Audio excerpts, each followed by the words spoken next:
Hello everyone. हमारे YouTube channel current affairs connect पर आप सबका स्वागत है।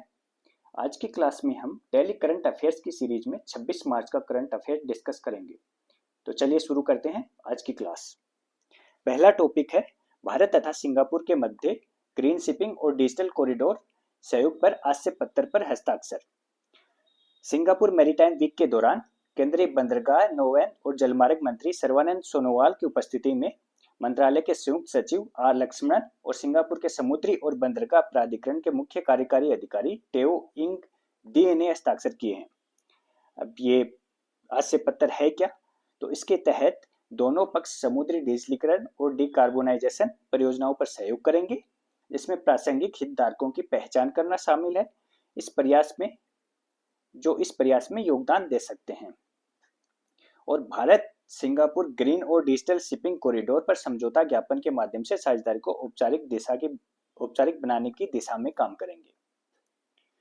अभी कैसे करेंगे, ये लेटर ऑफ इंटेंशन कैसे काम करेगा, किस तरह से इसमें काम होगा? तो भारत जो है वो सूचना प्रौद्योगिकी में अग्रणी देश है और इसमें हरित समुद्री ईंधन का प्रमुख उत्पादक और निर्यातक बनने की क्षमता है, जबकि सिंगापुर है वो एक प्रमुख ट्रांसशिपमेंट और बकरिंग हब के रूप में गतिशील अनुसंधान और नवाचार पारिस्थितिक तंत्र का भी समर्थन करता है। ठीक है, तो ये दोनों इस तरह से काम करेंगे। भारत जो है इंफॉर्मेशन टेक्नोलॉजी का एक लीडिंग प्लेयर है और जो सिंगापुर है वो एक प्रमुख ट्रांसशिपमेंट हब है। वहाँ पे बड़े बड़े शिप्स हैं, जो कार्गो शिप्स हैं वो आके रुकते हैं और वहाँ से छोटे छोटे शिप्स में जो कार्गो ट्रांसफर होके और वो अलग अलग जगहों पे भेजे जाते हैं। सिंगापुर भारत GDSC जब स्थापित हो जाएगा तो दोनों देशों के बीच सहयोग बढ़ेगा और शून्य या लगभग शून्य ग्रीन हाउस गैस उत्सर्जन प्रौद्योगिकियों के विकास और अपनाने और डिजिटल समाधानों को अपनाने में तेजी लाने में मदद मिलेगी। अब जो सिंगापुर मैरीटाइम वीक था, इसके दौरान सर्बानंद सोनोवाल ने सिंगापुर के वरिष्ठ मंत्री डॉक्टर एमी खोर के साथ भारतीय मंडप का भी वहां पे उद्घाटन किया है और इसके अलावा एक IR क्लास मंडप है भारत का, उसका भी उद्घाटन किया है। तो ये था सिंगापुर मैरीटाइम वीक 2025। अगला टॉपिक है मानव कॉर्निया और एमनियोटिक झिल्ली ग्राफ्ट के परिवहन के लिए ड्रोन का उपयोग। भारतीय चिकित्सा किसने किया है? ये भारतीय चिकित्सा अनुसंधान परिषद ICMR ने एम्स नई दिल्ली और डॉक्टर सौफ चैरिटी आई हॉस्पिटल के साथ मिलकर और नागरिक उड्डयन मंत्रालय के समर्थन से एक व्यवहार्यता अध्ययन किया है कि यह प्रैक्टिकल है कि नहीं ड्रोन से। ठीक है, तो इसके अंतर्गत क्या क्या गया है? इसके अंतर्गत मानव कॉर्निया और एमनियोटिक झिल्ली ग्राफ्ट जैसे संवेदनशील नेत्र संबंधी बायोमेटेरियल को प्रीतीय संग्रह केंद्रों से, जहां पर उनको प्रत्यारोपित किए जाना है, तो प्रत्यारोपण प्रक्रियाओं के लिए हरियाणा के सोनीपत और झज्जर में तटीय अस्पतालों तक ले जाने के लिए ड्रोन का उपयोग करने की क्षमता का आकलन किया है। ठीक है, तो ड्रोन ने डॉक्टर सौफ चैरिटी आई हॉस्पिटल सोनीपत केंद्र से कार्निया के ऊतकों को राष्ट्रीय कैंसर संस्थान एम्स झज्जर और उसके बाद एम्स नई दिल्ली तक सफलतापूर्वक पहुंचाया है। और ये जो अध्ययन किया गया है ये ICMR की आई ड्रोन पहल के अंतर्गत किया गया है।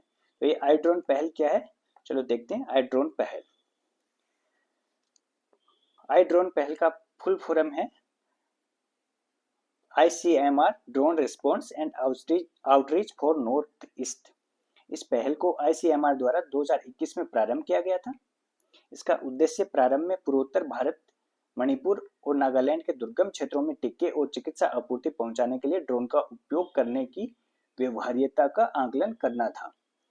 ठीक है, बाद में इसके अंतर्गत पूर्वोत्तर भारत कोविड-19 और UIP टीके, दवाएं और सर्जिकल ये पूर्वोत्तर भारत में पहुंचाए गए ड्रोन के थ्रू।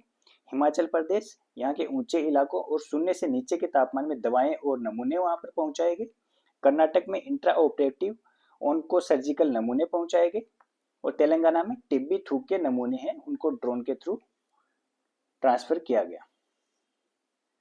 और NCR में रक्त बैग और उसके घटकों को पहुंचाया गया। तो ये जो ड्रोन है, आई ड्रोन पहल है, ये आवश्यक चिकित्सा आपूर्ति है उसको दुर्गम स्थानों पर पहुंचाने के लिए प्रारंभ की गई थी और इसमें ड्रोन का उपयोग किया जाता है।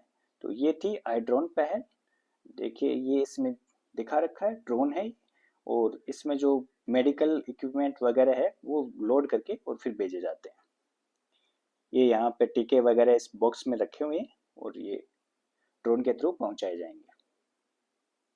अगला टॉपिक है संजय सिंह। संजय सिंह जो भारतीय कुश्ती महासंघ के अध्यक्ष हैं, उनको यूनाइटेड वर्ल्ड रेसलिंग एशिया का ब्यूरो सदस्य चुना गया है।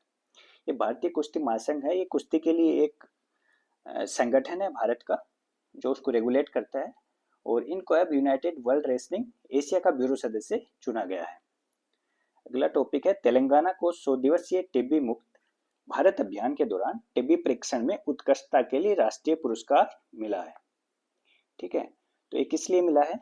तो तेलंगाना ने न्यूक्लिक एसिड एम्प्लीफिकेशन टेस्ट परीक्षण, जिसको नाट भी बोलते हैं, वहां में उसमें सर्वश्रेष्ठ राष्ट्रीय प्रदर्शन किया है, तो उसके लिए तेलंगाना को पुरस्कार प्रदान किया गया है। तेलंगाना के सभी 9 टीबी प्रभावित जिलों में कमजोर आबादी का 100% जांच की गई है। कमजोर आबादी है उसकी 100% जांच इस टेस्ट के थ्रू की गई है, इसलिए तेलंगाना को ये राष्ट्रीय पुरस्कार दिया गया है। चलिए आगे देखते हैं, ये 100 दिवसीय टीबी मुक्त भारत अभियान है क्या। ठीक है, तो जो 100 दिवसीय टीबी मुक्त भारत अभियान है, इसको 7 दिसंबर 2024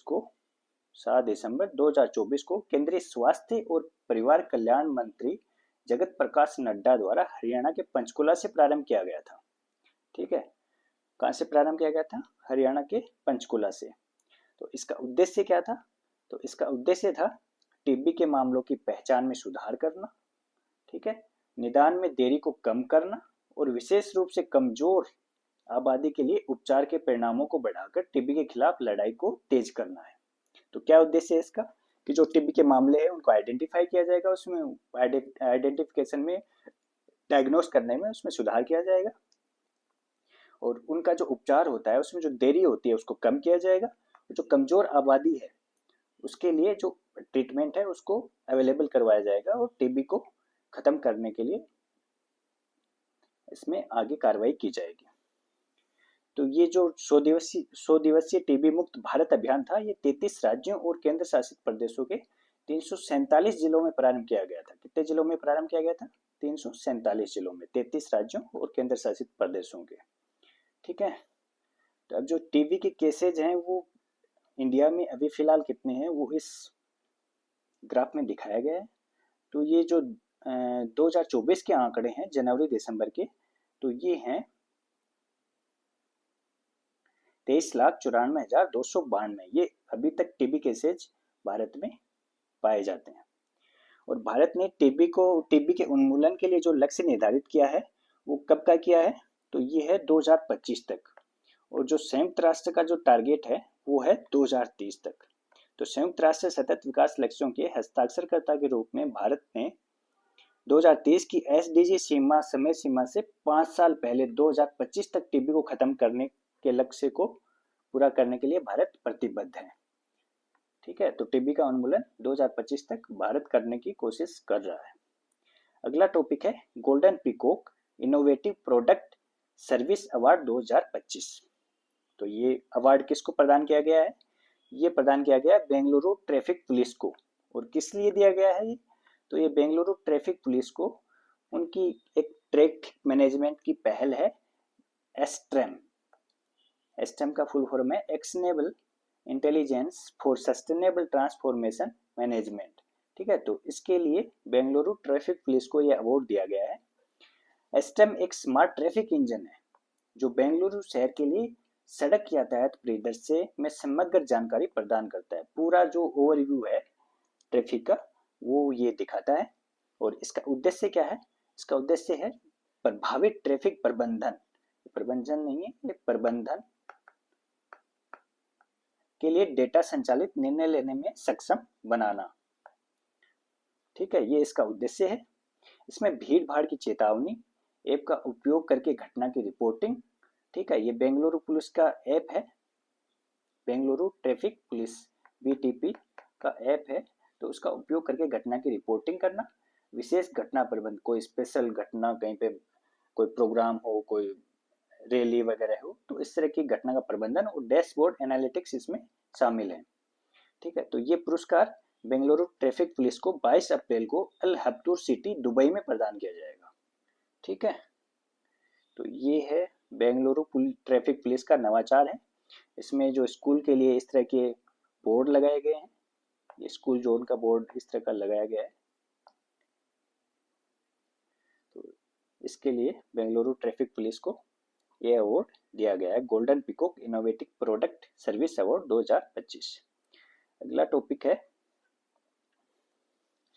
society for applied microwave electronics engineering and research Sameer और अखिल भारतीय आयुर्विज्ञान संस्थान एम्स नई दिल्ली ने चिकित्सीय उपकरणों पर सहयोगात्मक अनुसंधान के लिए एक समझौता ज्ञापन पर हस्ताक्षर किए हैं।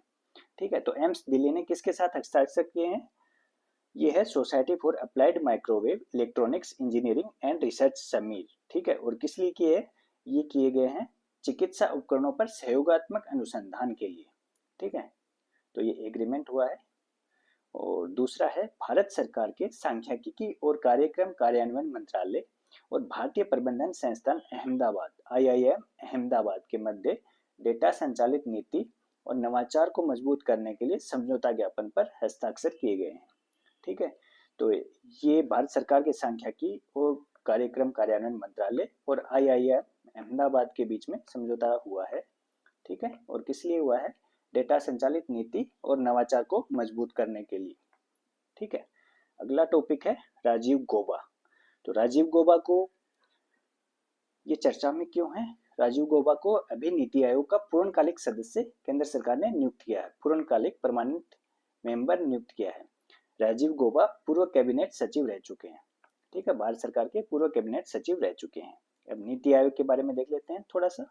नीति आयोग क्या है? तो नीति आयोग भारत सरकार का एक सलाहकार निकाय है, एक थिंक टैंक है ये। ठीक है,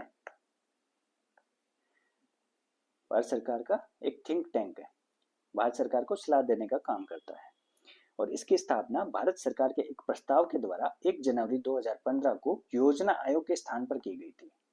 पहले योजना आयोग हुआ करता था जो पंचवर्षीय योजनाएं बनाता था, तो उसके स्थान पर अब नीति आयोग की स्थापना की गई है। नीति आयोग के अध्यक्ष पदेन अध्यक्ष भारत के प्रधानमंत्री होते हैं, एक्स ऑफिशियो चेयरमैन। तो ये भारत के प्रधानमंत्री होते हैं और इसके उपाध्यक्ष वर्तमान में है सुमन के बेरी। ठीक है, तो ये थी हमारी आज की क्लास। अगर आप लोगों को क्लास पसंद आई हो तो प्लीज़ शेयर सब्सक्राइब जरूर कीजिएगा चैनल को।